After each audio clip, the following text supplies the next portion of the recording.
got my mind.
time to heal, yet still you fight with what you're told, and hold on to your scars and wounds and past of home. And I said, ooh, what would you do if you could lose all your burdens? Yeah.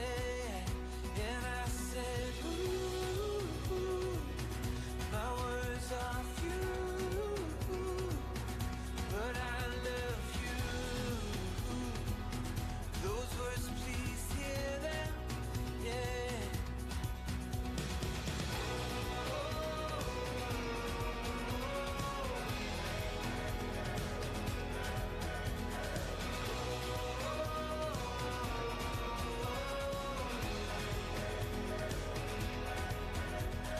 I can't begin to comprehend what you've been through. I wish it was all just pretend, just an awful dream. But please don't let your heart grow dead.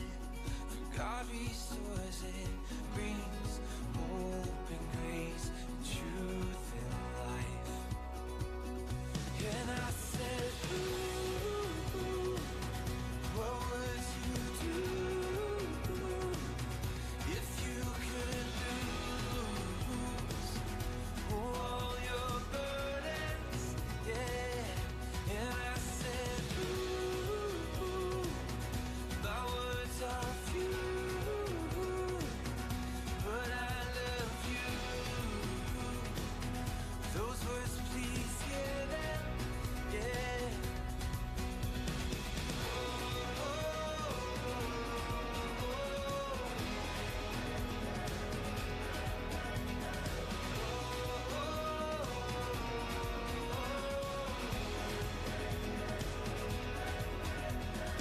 Grace is the reason why we're both alive, so we'll pour out grace until we die.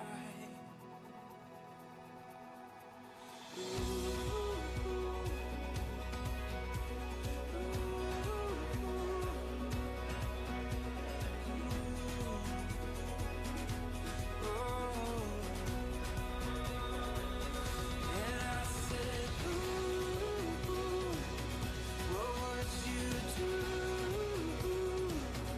if you could lose all your burdens? Yeah, all your burdens, all your burdens.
met you in the morning, summertime.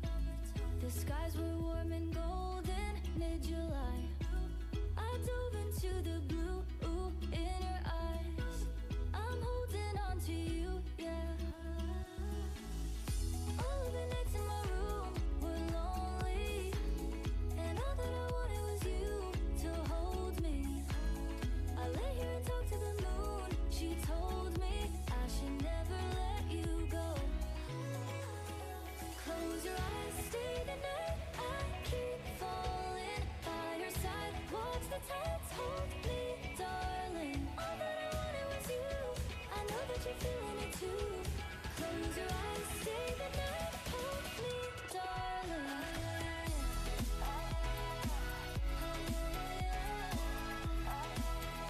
Hold me, darling.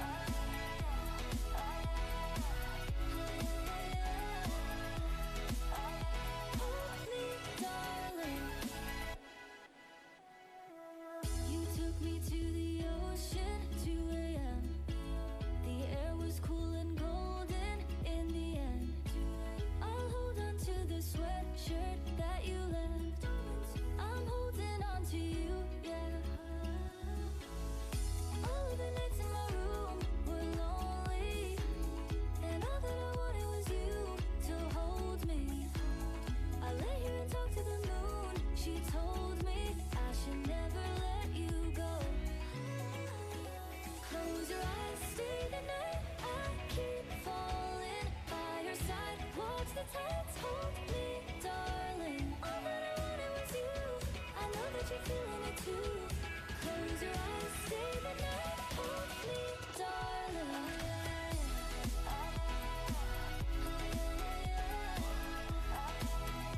Hold me, darling.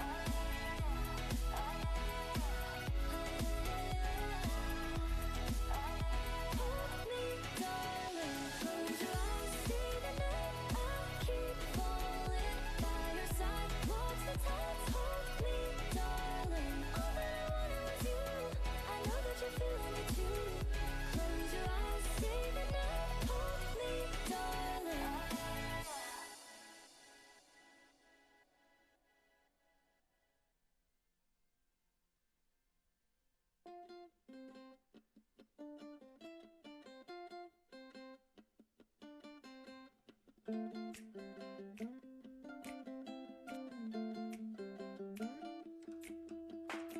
We were floating down the river in your red canoe. You were laughing at my stories, oh, back from my youth. Yeah, and I remember thinking to myself that you were the one. Oh, oh, you were stunning, you were lovely, yeah, you were fun. And there was no one else I wanted to see. There was nothing else I wanted to do.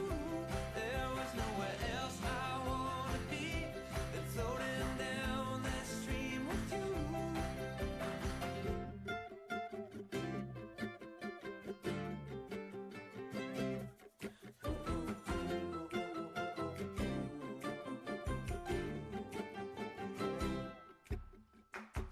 Oh, that one time on the West Coast in the dead of night, we were watching cruise ships gently pass us by. Oh, and I remember gazing at your face in the starry light. Oh, oh, thinking life don't get much better than a night like tonight. 'Cause there was no one else I wanted to see. There was nothing else I wanted to do. There was nowhere else I wanted to be than sitting oceanside with you.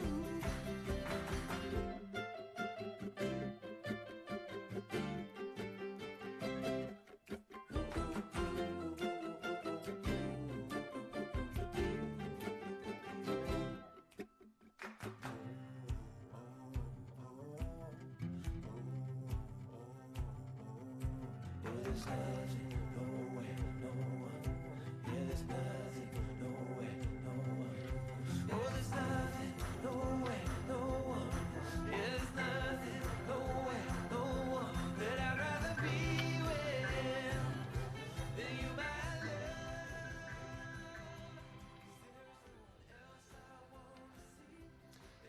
What's up, fam? It's great to see everybody today. Welcome. We are so excited to have you here. I am Zach Palmer. For those of you that do not know me or have not met me yet, I see a couple familiar faces. Andrew, great to see you, my friend. Kelvin, great to see you guys. Reese, Carissa, Suzanne, thank you for being here and thank you for showing up for yourselves today. For those of you that don't know me, like many of you, I went on a journey with Tony and Dean many years ago. I had a background in the health, wellness, and fitness industry.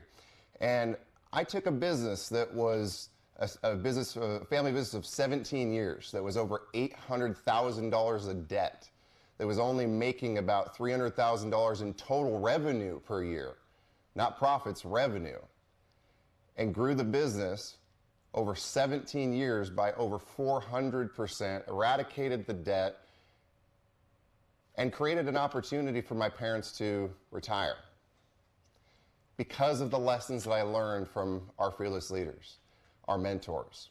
It's one of the reasons I'm so blessed to be sitting here today. And like many of you, when I created that success in my business, I was trying to decide what's next. What can I do with this knowledge? What can I do with the skills that I acquired, with the problems that I was able to overcome? How can I turn my previous messes into a message? And I was one of the early adopters of one of the programs that initially launched a couple of years ago. And I went through a lot of the same problems as you did. I struggled to identify who my ideal client was, to really resonate with their language, to create a proper solution statement. And the number one mistake I made, to be completely honest, was I started to swing for the fences. And I want you to remember this. Starting small doesn't mean you're playing small. What we're going to be talking about today is your solution statement, which is really the foundation to your business. You know, last week you guys talked with Raph. We talked about your dot, the problem that you solve. We talked about the person that you solve it for. And now we're going to craft your solution statement, which is really the marriage of all of those things and adding in how you solve the problem and what the compelling future looks like for your client. Your solution statement is the lifeblood of your business. It serves so many different purposes. It's almost like having a miniature business card. But instead of just saying, I'm a lawyer, I'm a doctor, I'm a coach, we now get to give a clear and specific elevator speech as to the problem that we solve, who we solve it for, how we solve it, and what that compelling future looks like for them. It's so much more effective in conversation. It's also the framework that you need for all of your marketing. It's the framework that you will use for your sales conversations. So this statement is the most important piece of this entire puzzle. It's the house. It's the foundation that your house will be built on. So we want to spend a lot of time here really getting clear and specific, because starting small doesn't mean you're playing small. The more narrow that you can get, the more that you can dig through multiple layers and identify a specific problem for a specific community, the more you become the expert. You know, what I wanted to do when I started is I wanted to help everyone. And having spent nearly 20 years in the health, wellness, and fitness industry, I had a lot of knowledge to share. So I came out and I'm like, you know, I can't just teach fitness. I can't just teach nutrition. What about hydration? What about the psychology of wellness? What about balance, flexibility, mobility, recovery? The list goes on and on and on. And I wanted to teach people all of these core 7 elements. And while I had the knowledge, what people want is a lot different in many cases than what they need. What they want is different in many cases than what they need. We have to sell them what they want and give them what they need. And one of the most effective ways to do that in most cases is by starting with one of those core elements. Knowing your ideal client, knowing where they're at. When you think about a fitness journey, how many of you guys have been on a fitness journey at some point in your life? You wanted to lose weight, improve your strength, increase your energy levels, sleep better, eat better, almost every one of us, right? On some level. What happens if you were to walk in and sign up with a personal trainer, meet with a nutritionist, and they're like, all right, John, I want you to start doing 5 workouts a week. I want you to implement, and that's your resistance training. I want you to get cardiovascular, go for a run 3 days a week. I'm going to give you X, Y, and Z meal plans that you're going to follow breakfast, lunch, and dinner. I'm going to give you your shopping list. I'm going to teach you how to cook and eat healthily. I want you to drink this much water. Make sure you're getting your electrolytes. We're going to stretch on these days at this time. What starts to happen? Overwhelm. We have to start with the one thing. What is the first step in the journey? What is the first win that we can get them? We have to prove our credibility, prove our expertise, and then we can begin to expand. We want to get really, really clear and specific on that core problem that we solve, and our solution statement is the most effective way to do that. Now, when I started, I launched, and I did have 3 sales of a high-ticket product. That was fantastic, but it wasn't sustainable. The reason it wasn't sustainable was because the people that I sold to already knew, liked, and trusted me. They knew that I could deliver on all those outcomes. But for most people, when they're reading all that stuff, it was immediate overwhelm. So what I had to do was I had to go back. I had to refine my solution statement. I had to get really narrow and specific. So instead of teaching how to master health, wellness, and fitness, and that wasn't the exact solution statement, but that was the overall idea, it was health, wellness, and fitness mastery, I came back and I thought, where did my journey start? And for those of you that don't know me, I'm legally disabled. I have herniated discs in my back. I had back surgery almost 16 years ago. It was a football injury from high school that went undiagnosed for almost 4 years. I had days, weeks, months at a time that I could barely bathe myself, dress myself. I mean, I distinctly remember a point in time where I was so determined to get my own shoes on that I nearly passed out from the pain.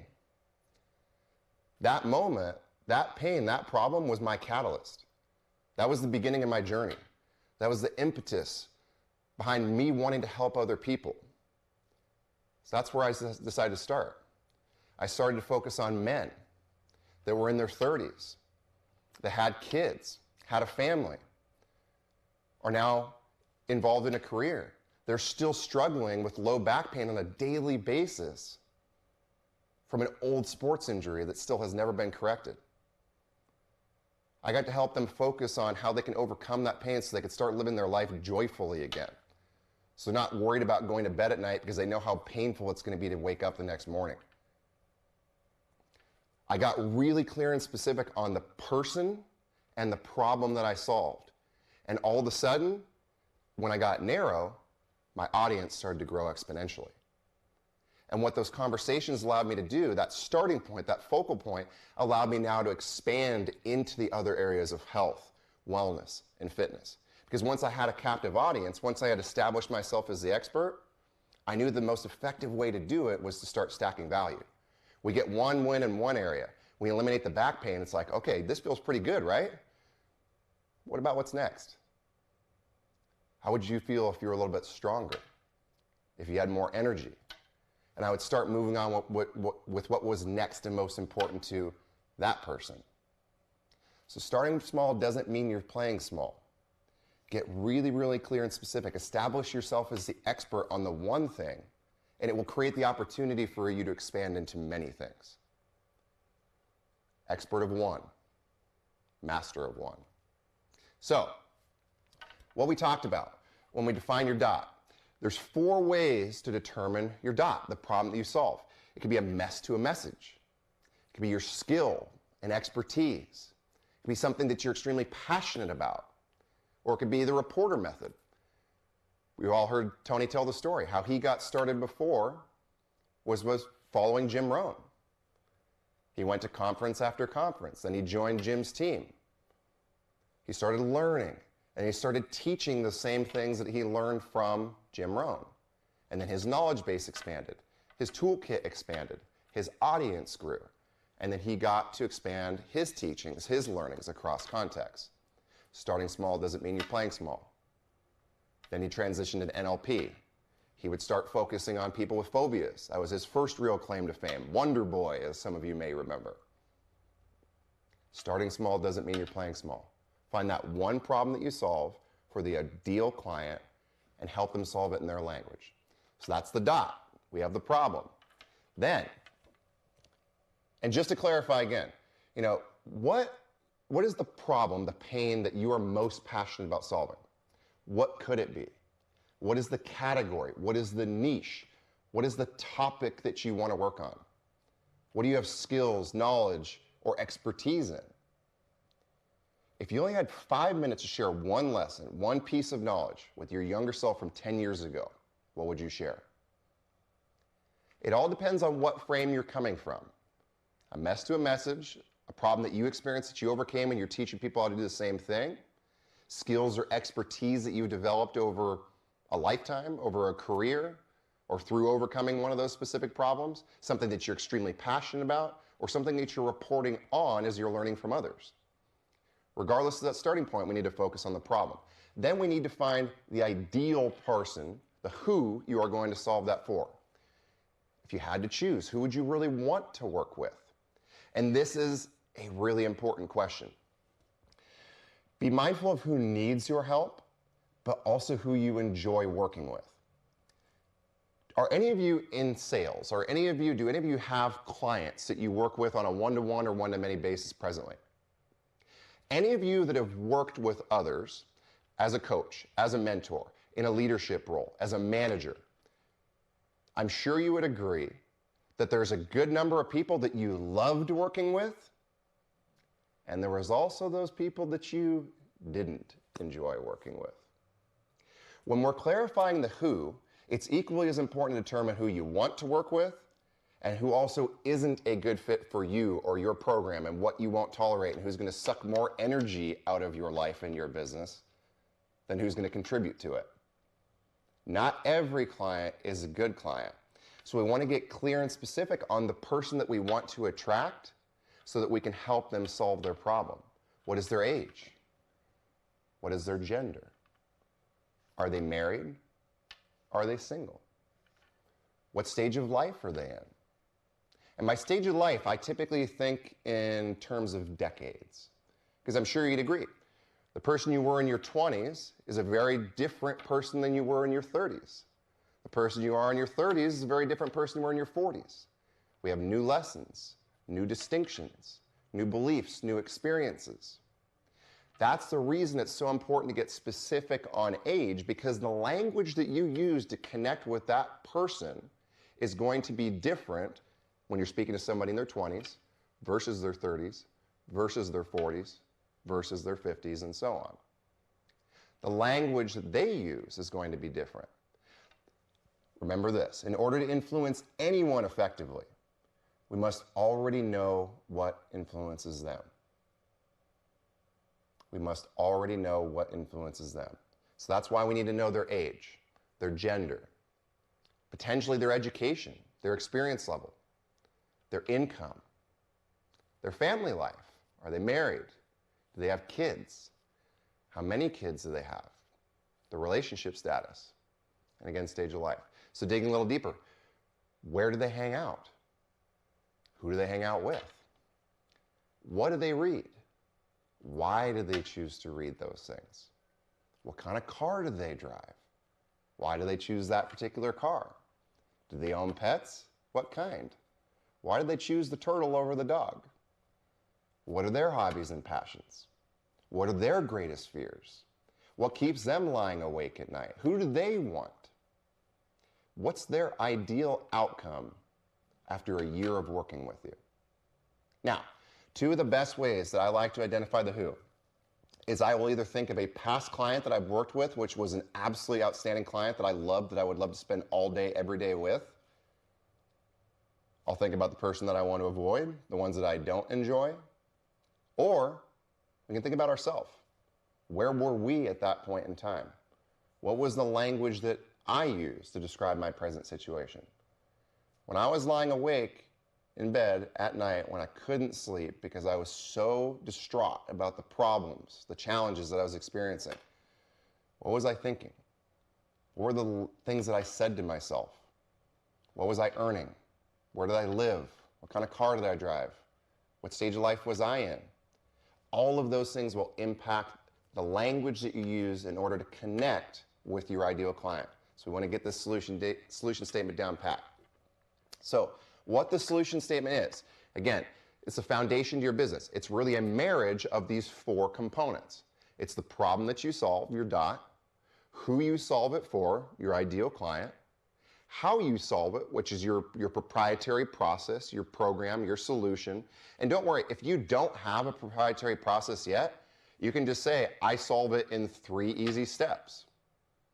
I solve it, and you can create your own name for your course, your program, your tool, your solution.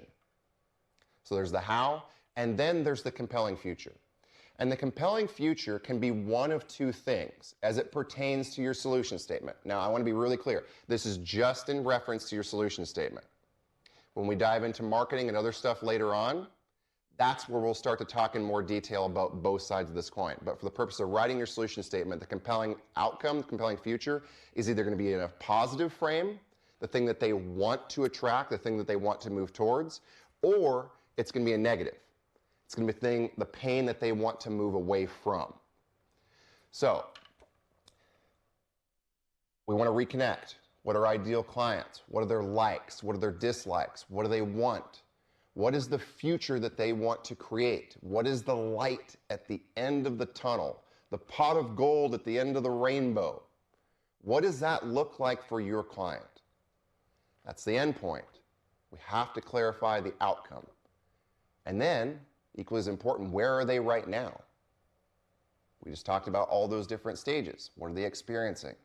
What are the conversations they're having with themselves, with their friends? What keeps them awake at night? If they could snap their fingers and make 3 changes immediately, what would those things be? How does my product fit into their life?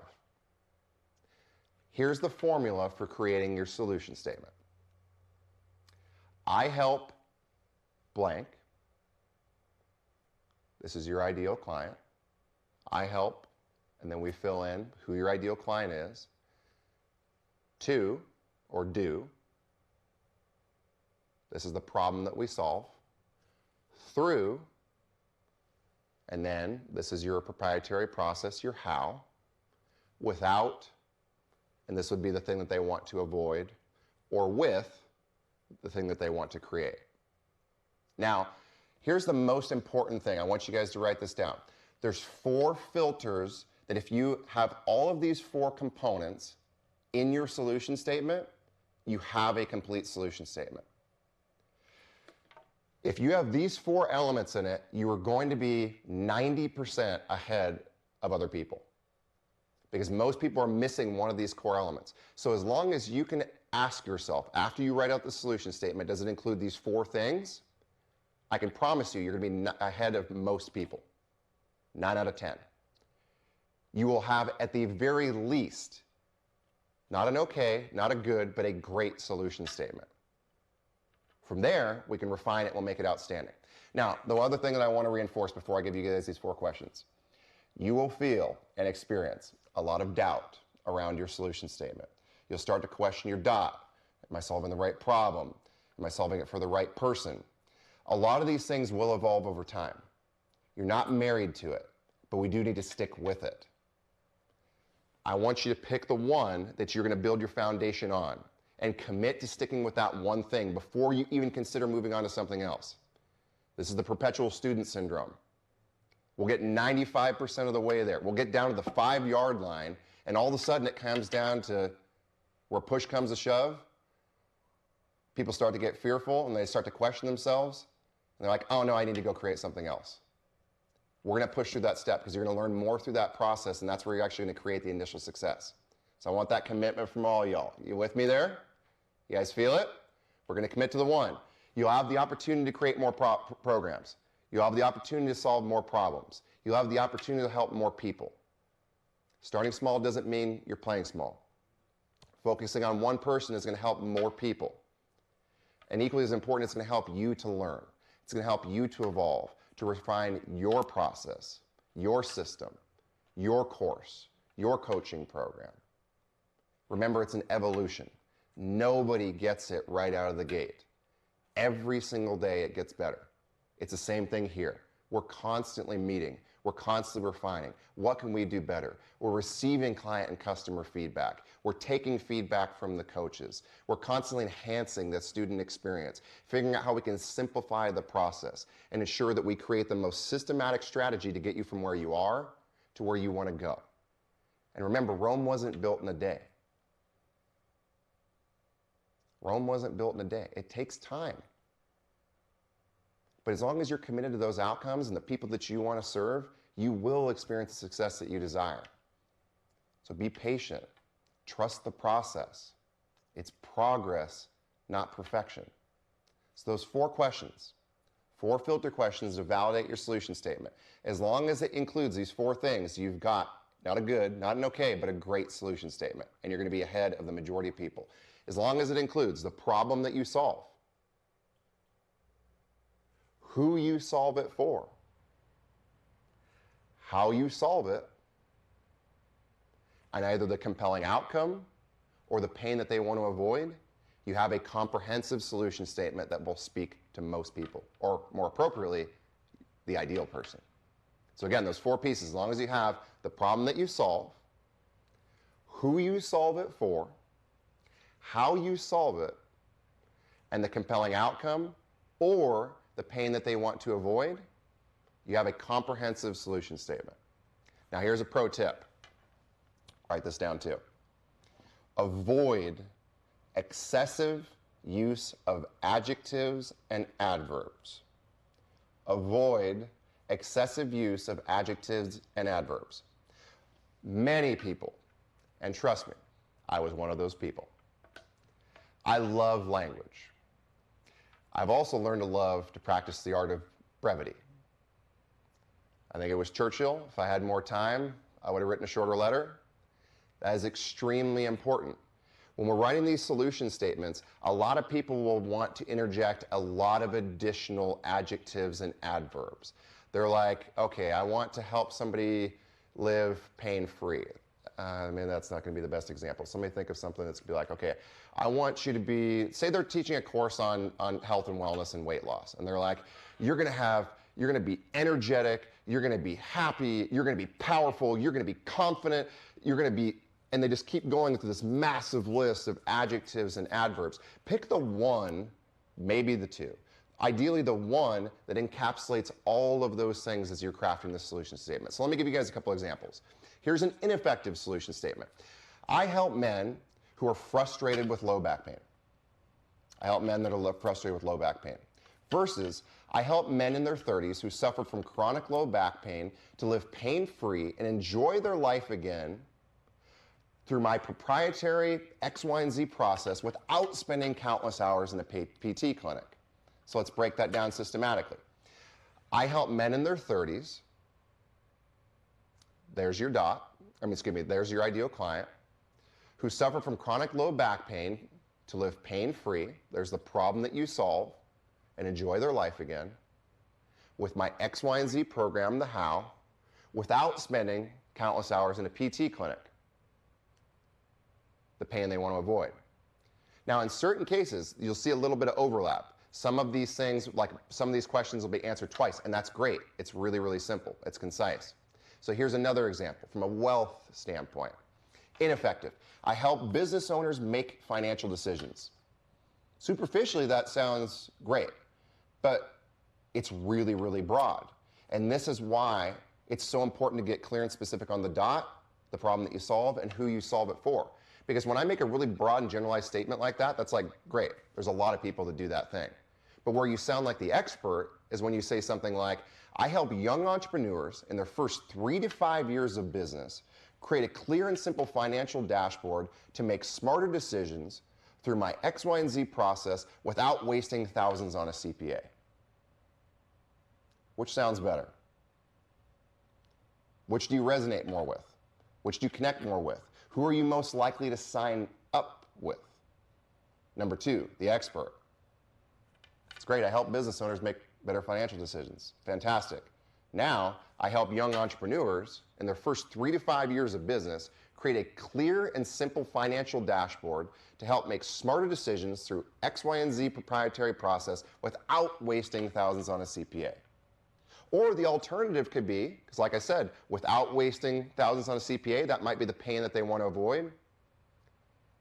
So they can make better or smarter financial decisions through X, Y, and Z proprietary process so that you can take your business from debt to profit in the next 12 months. Compelling outcome, compelling future. So that's where we can start playing with some of these things. Order of operations, generally speaking, you're going to want to have those 2 key elements first. Either the problem and or the ideal client. You can somewhat flip those things around. The most critical element is making sure you have all 4 of those pieces. So let me give you guys one more example. You guys okay with one more? One more? All right. So this one's on a relationship side. And remember, 4 of the biggest buckets that we most commonly experience that people are building courses around are health, wealth, relationships, and spirituality as a new and growing category. It's a rapidly expanding category. Most of you are going to find something that fits within one of those 4 buckets or even potentially has some crossover. So here's one from a relationship example. An ineffective example. I help couples who are tired of arguing all the time. That's great. I mean, that's intriguing. I'm sure that some people would love that. But what would make it even more effective, and listen how much more clear and specific this gets. Penny, your background is absolutely amazing. I'm sorry, I'm very ADD, guys, but I can just see Santa Claus flying through with the reindeer in her background, so that's awesome. All right, so instead of I help couples who are tired of arguing all the time, I help newly married couples to create healthy and effective communication habits and avoid arguments through X, Y, and Z system without spending years with a therapist. Or so they can lay a foundation for a happy, healthy, passionate future. As one example. Instead of I help couples who are tired of arguing all the time, we now say I help newly married couples to create healthy and effective communication habits and avoid arguments through X, Y, and Z system without spending years on a therapist. Healthy and effective communication. Avoid arguments. I like to look at it this way. Instead of saying, Johnny bit the dog, a lot of people will say, Johnny ferociously, angrily, repeatedly, outlandishly bit the dog. Can we convey the same message and the same point just by saying Johnny bit the dog? Yes. So be mindful of the adjectives and adverbs. Keep it short, keep it concise, keep it simple. The best writers are the best editors of their own work. So if it works the best for you, write it out, put all those adjectives and adverbs in there, and then go through and cut them out. And you're going to feel a lot of resistance. Look for the one word, maybe 2, that encapsulates that message. That's the formula for writing your solution statement. This is going to be the backbone to your business. Can you imagine this? If you're on an elevator, you meet a couple, you can tell they're newly married, and they ask, what do you do? And you get to say, I help newly married couples to create healthy and effective communication habits and avoid arguments through X, Y, and Z process that I created without spending years with a therapist. Do you think they might be intrigued?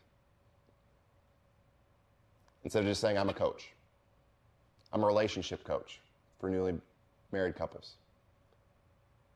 You're identifying who the ideal client is, the problem that you solve, how you solve it, and you're creating a compelling outcome or future or showing them the pain that they can avoid. It's your elevator speech. It's your business card. It's a foundation to your marketing. It's your message to the world. It's a foundation to your sales process. Everything comes back to this solution statement.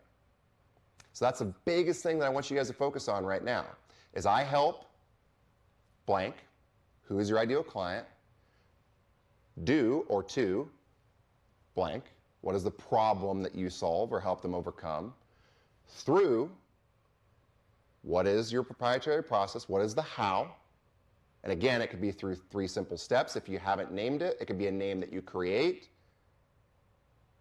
Just make sure that it is congruent. And then without or with, and then we just talk about the compelling outcome, the thing that they want to move towards, or the pain, the biggest thing that they want to avoid, the internal struggle. That is how we create effective solution statements. And just remember, Rome wasn't built in a day. Any house is built one brick at a time. We have many students that sat where you did at some point in time. I sat where you did at one point in time. I went through the struggles. I ran into the problems. I encountered the same fears. I worked through imposter syndrome. I worked through, can I really do this? I don't know how. I'm stuck on this obstacle. Now it's the marketing. Now it's the sales strategy. Every problem is an opportunity. Every obstacle is a gift.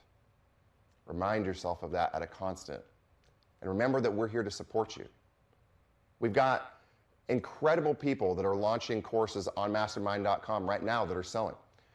We actually have Louisa. She's selling a course on how to launch a course.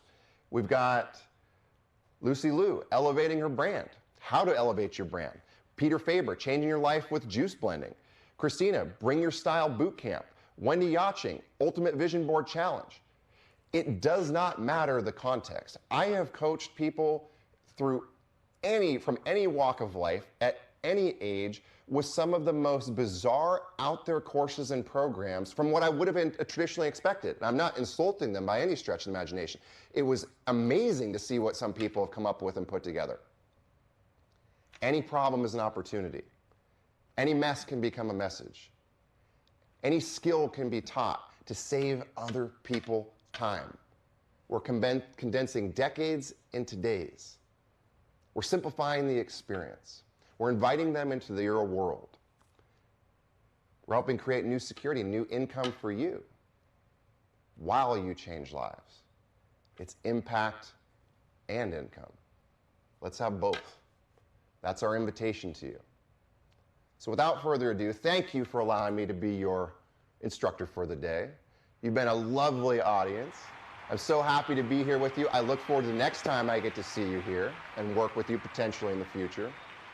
And without further ado, I'd love to welcome, that'll be, I gotta check my note. Excellent, okay. I thought that I was gonna be bringing Raf out. Raf is stuck on another call.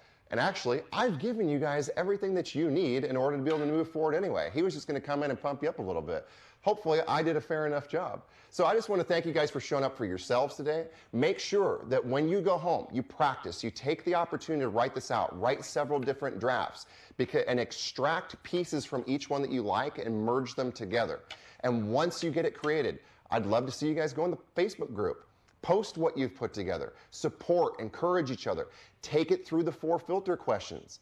Be like, Denise, I saw that you put this. I didn't notice how you had the how. Make sure you got that in there. Sophie, I loved all these. I feel like you're missing the compelling outcome, the future. Sarah, that was great. I feel like this one adjective could really encapsulate all 3 of those that you put in that place. That was fantastic.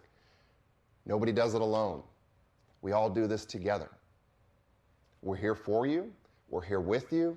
We've got your backs. You've got the right resources. You've got the right tools. There could not be a simpler system to get you where you want to go. You will make mistakes along the way, and that's okay. That's part of learning. The only time you fail is if you give up. Otherwise, we're just ready for a breakthrough. A little more progress. So let's look for those breakthroughs. Progress, not perfection. I love you guys. Thank you for allowing me to be your guide today. I can't wait till next time. Have an absolutely phenomenal Thursday wherever you are in the world, and we'll look forward to seeing you soon. We'll see you next week.